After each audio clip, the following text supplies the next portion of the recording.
You're tuning into the Styles Podcast.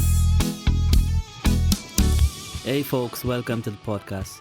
Yeah, today we're going to be talking about music and frequency. If any of you are familiar with this subject, but I'm going to get you familiar. So what I'm doing here is reading this from an article here that I found online. So here it goes from the start.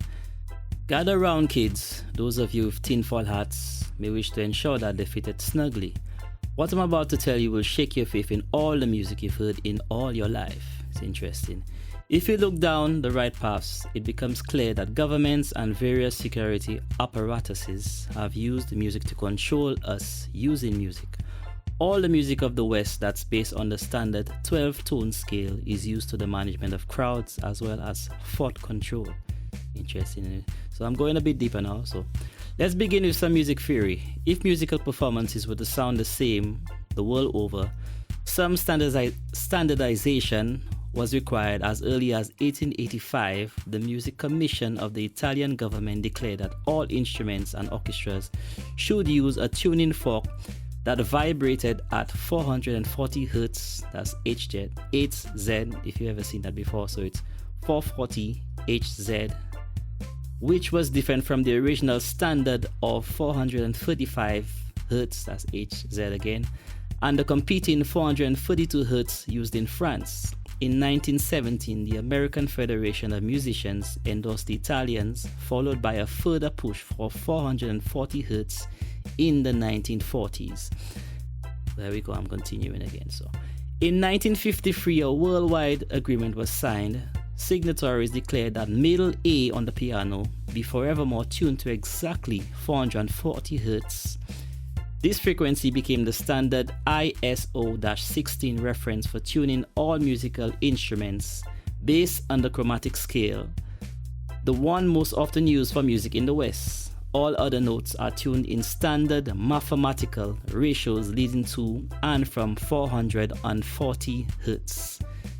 So if you made sense of this, folks, it's just saying that they've turned the standard from, it used to be 432 hertz, but they've made 440 hertz the standard, and that began as early as the 1940s. Yes, from what I'm seeing. Yeah, just trying to catch up as well.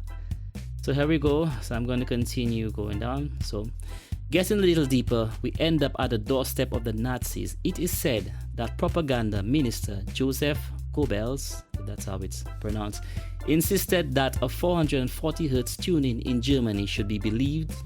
He believed it made people think and feel in specific ways, making them a prisoner of a certain consciousness.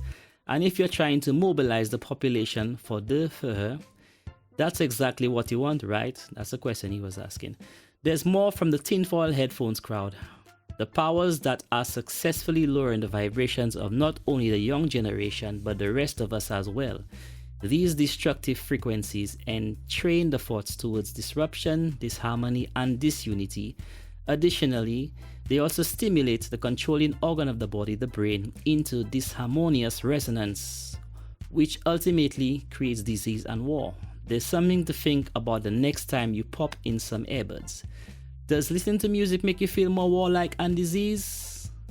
Yeah, that's a good question. So folks, what I'd like you to do is anytime that you're on YouTube, most of us are always on YouTube watching our little videos, you type in a song at 440 hertz, that's 440 Hz, and 432 hertz, that's 442 Hz again, and just compare the same song with the different frequencies, and just try to feel how you feel about it.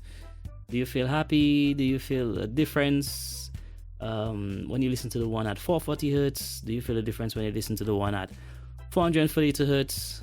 So I'll leave that one up to you. So it's worth a try. Yeah, I have tried it and I have noticed a slight difference, but I wouldn't want to spoil the surprise, or I'm not an expert in the whole thing, but I'd say I advise you to give it a go and give it a try, and then see how you feel about it. Yes, folks, these podcasts are just made to be informative and not made to be too long because I don't want you guys falling asleep. So thanks for listening again, and then I'm gonna come out with another topic, and day by day we're gonna talk about different things that's happening in the world, things that's happening in the Caribbean, St. Lucia, my homeland, different things, but it's all gonna be positive stuff. Yeah, man.